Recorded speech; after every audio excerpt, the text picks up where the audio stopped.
What's up guys, in this video we're going to be doing some dry ice in the back of the Rsx. So basically I wanted to start in the back of the car because it's a little crusty going on back there. It removes a little bit of weight, and I also suspect that there's a little bit of rust. So this was my first time using dry ice. I did learn quite a little bit by the end of it. This is just the beginning. Like I said, this is going to be a little bit of a voiceover. One thing I did learn, the longer you let the ice sit on there, obviously, I didn't think it was so obvious, but now it is. The longer you let it sit on there, the better it comes off, basically, so you don't have to sit there and chisel. You can see me chiseling it right there. It was still a little bit fragile, but not as much as it was when you're just letting the ice directly sit on it. So we have all the sound deadening removed. Like I said, this was actually my first time doing this. I was pretty happy with how it came out. Well, we did discover a little bit of rust back here. We're going to vacuum this out and show you how it came out and how bad it is. So here I started working on the front. I didn't have enough room to really set up the tripod and work on it, so it's kind of just a little bit after I've been chiseling at the front, just have the ice just chilling there. So we stepped back to the back of the car and got it all vacuumed out. Just kind of show you, I did find a few little holes, and then I accidentally did punch that bigger hole when I was trying to get all of that sound deadening removed out. So it kind of sucks, but it happened. So basically here I have this whole front little panel all done, trying to get the ice to freeze this little side on by the shifter, the trans tunnel, whatever you want to call it. Not really trans tunnel, but you can basically see what it looked like before I started doing any of it. I'm walking over here. Basically you can see it's really thick, goes up all the way under the dash. That stuff on the trans tunnel shifter box area, that stuff's like almost like a nut. So here in this clip we are lubing up and installing the lost motion springs, which pretty much go under the rocker arm assembly on the kseries. So that's what you see here, me just looping all those up, getting ready to. So in this clip you just see me Honda bonding the area where you have to RTV for the rocker arm assembly so you don't leak oil. Alright, so now we are lubing up the valve springs so that we can install the rocker arm assembly. And you see the zip ties. Zip ties, I pretty much just have that to hold everything together so you don't lose any of those tiny little springs.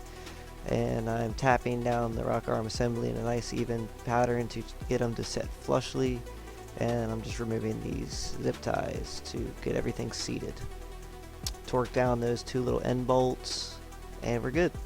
Now you see me lubing up the rocker arm assembly so that we can install the cams. So I'm lubing up the cams, install the intake cam after it's nice and lubed, and then we're going to install the exhaust cam after it's nice and lubed. And I kind of just get it kind of turned so it sits in there. So once I got the cams installed, I'm going to start installing the cam caps, install them in order, they're all listed.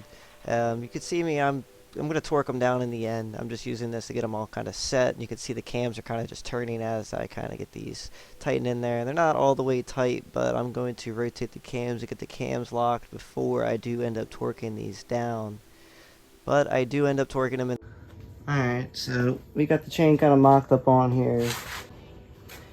This is pretty close to where it needs to be. I got it locked.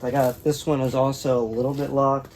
And then I'm going to pull this out that it's not even really sitting in the lock. So I'm going to set that down now. You got the tensioner down there with the 2 bolts. You got a 10 mil there. So I don't know how well you're going to be able to see this down here. I got it kind of lighted up. Down here I got the black on the top cam. Black down here on the crank. Dots. The dot is on the black chain on the crank. The arrow's pointed up. You got the TDC on number 1. So we should be good. We're just gonna have to rotate this a little bit so we can get this top link lined up.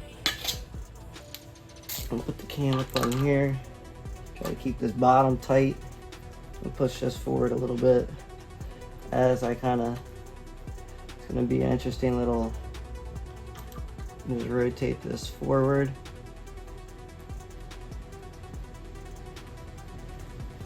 Now get the bottom lined up and push that out.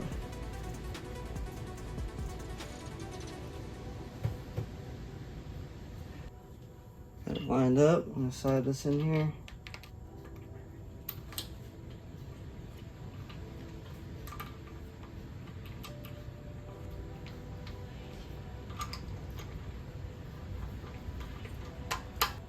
Bottom still lined up, so we can continue tightness.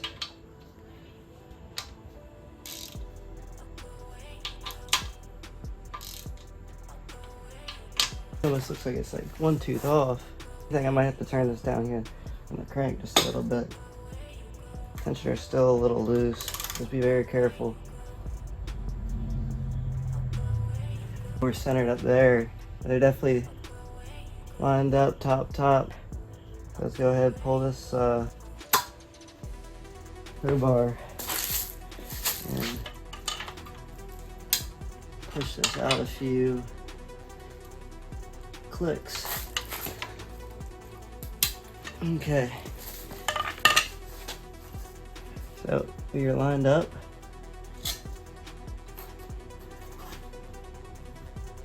Up and up. Let's go. We'll check all these tight here. Tight.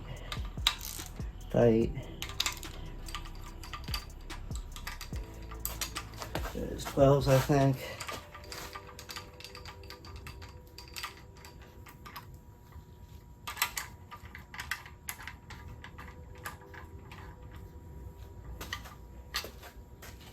Boot up the old calibration thing. I can't remember if I corded this earlier when I did this the first time. But you know, we have to pull these two off to put the chain back on. Everything else is torqued down the spec already.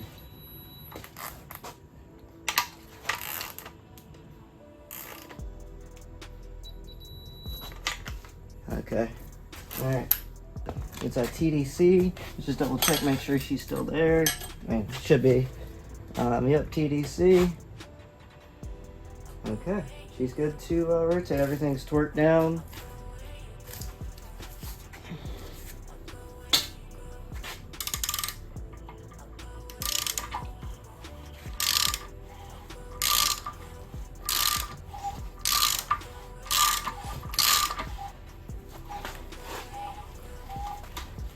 We got no spark plugs in there right now either, guys, so.